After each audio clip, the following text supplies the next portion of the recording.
సించావ్ hello అందరికీ ఈరోజు Saturday కదా అలా బయటకు వెళ్దాం అనుకున్నాము.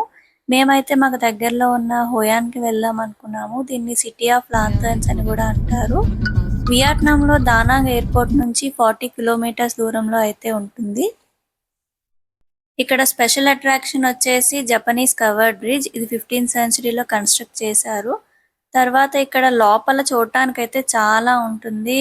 ఓల్డ్ టౌన్లో చాలా కాఫీ షాప్స్ ఉంటాయి. తర్వాత మీకు మెయిన్ వచ్చి కోకోనట్ బాస్కెట్ బోట్ రైడింగ్ అన్నమాట.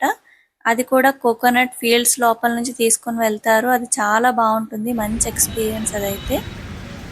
ఇక్కడ ఎవ్రీ మంత్ లూనార్ క్యాలెండర్ ప్రకారం 14th డే రోజున అంటే ఫుల్ మూన్ డే రోజు మనకి లాంతర్న్ ఫెస్టివల్ అయితే ఇక్కడ కండక్ట్ చేస్తారు. చాలా బాగా జరుగుతుంది. అది ఈవినింగ్ 6 నుంచి 10 o'clock వరకు అయితే జరుగుతుంది. అది ఏన్షియంట్ టౌన్ మొత్తం కూడా లైట్స్ అనేవి ఆఫ్ చేసేసి ఓన్లీ లాంతర్న్స్ అవే మాత్రమే ఆన్లో ఉంచుతారు. అది నిజంగా ఒక మ్యాజిక్ లా అనిపిస్తుంది అనమాట ఆ టైంలో కానీ విజిట్ చేసినట్లయితే. హోయాన్ రీచ్ అయ్యే టైంకి మాకు 11 అయింది. సో మాకు ఇక్కడ జనరల్గా 11:30కి లంచ్ టైం అనమాట. మేము ఇండియన్ రెస్టారెంట్ వెతికాము. గణేష్ ఇండియన్ రెస్టారెంట్ అని రేటింగ్ బాగుందని చెప్పి వెళ్ళాము. చాలా రోజుల తర్వాత ఒక ఇండియన్ని కలిసాము. ఆయన నార్త్ ఇండియన్ అనమాట, రన్ చేస్తున్న ఆయన. కాసేపు మాట్లాడారు. మేము స్టార్టర్ ఒకటి బిర్యానీ ఒకటి ఆర్డర్ పెట్టాము. అది అయిపోయిన తర్వాత సిటీలోకి అయితే వెళ్ళాము.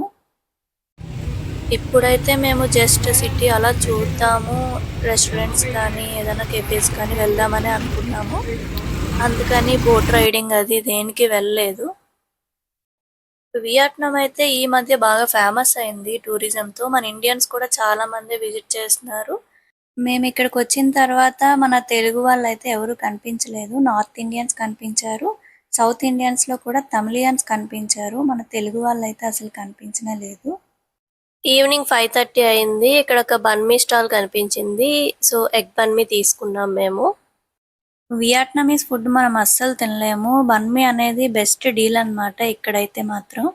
తర్వాత మేము జపనీస్ కవర్డ్ బ్రిడ్జ్కి అయితే వచ్చేసాము. ఇక్కడ ఈవినింగ్ 6:30 తర్వాత మీకు బోటింగ్ అనేది స్టార్ట్ అవుతుంది.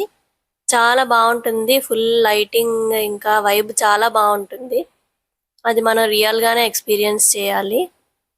జపనీస్ బ్రిడ్జ్కి రైట్ సైడ్ మీకు నైట్ మార్కెట్ అనేది ఉంటుంది. ఇక్కడ ఫుడ్ స్టాల్స్ ఉంటాయి. తర్వాత హ్యాండ్ బ్యాగ్స్ అన్ని ఇమిటేషన్వే దొరుకుతాయి మీకు. మీరు ఏవైనా కొనుక్కోవాలి అనుకుంటే బార్గెన్ చేయండి. వాళ్ళు చెప్పే ప్రైస్కి మీరు హాఫ్ ఆఫ్ ది ప్రైస్కి మాత్రం అడగాలి. ఇక్కడ లాంతర్న్స్ దగ్గర మనం ఫొటోస్ తీసుకోవాలి అనుకుంటే వాళ్ళ షాప్లో ఒక లాంతర్న్ కొనుక్కోవాలి. లేదంటే మీరు 20,000 వియండి, వాళ్ళకి పే చేసి ఫొటోస్ తీసుకోవచ్చు. అది కూడా 1 minute అన్నమాట. ఇక్కడ కనిపిస్తున్న రివర్ నేమ్ వచ్చి తూబాన్ రివర్ అంటారు. ఇక్కడనే మనకి ఈవినింగ్ బోటింగ్ అది జరుగుతుంది. హోయాన్లో టైలర్ షాప్స్ చాలా ఎక్కువ ఉంటాయి. ఇక్కడ ఏదైనా మీకు పర్టికులర్గా ఒక డ్రెస్ కానీ డిజైన్ కానీ ఉన్నట్లయితే వాళ్ళకి చూపిస్తే అది వాళ్ళ దగ్గర ఉన్న ఫ్యాబ్రిక్ మీరు సెలెక్ట్ చేసుకుంటే 2 to 3 అవర్స్లో అయితే అది స్టిచ్ చేసి ఇచ్చేస్తారు మీకు.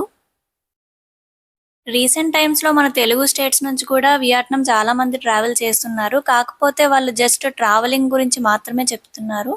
నేను మన వీడియోస్లో అయితే ఇక్కడ వియత్నాంలో జరిగే రెగ్యులర్ అప్డేట్స్ గురించి అండ్ ఇక్కడ వీళ్ళ కల్చర్ గురించి చెప్పాలనుకుంటున్నాను. మరిన్ని ఇంట్రెస్టింగ్ టాపిక్స్ కోసం అయితే మన ఛానల్ని సబ్స్క్రైబ్ చేసుకోండి. నేను వీడియో పోస్ట్ చేయగానే మీ వరకు అయితే వస్తుంది. Thank you. బాయ్.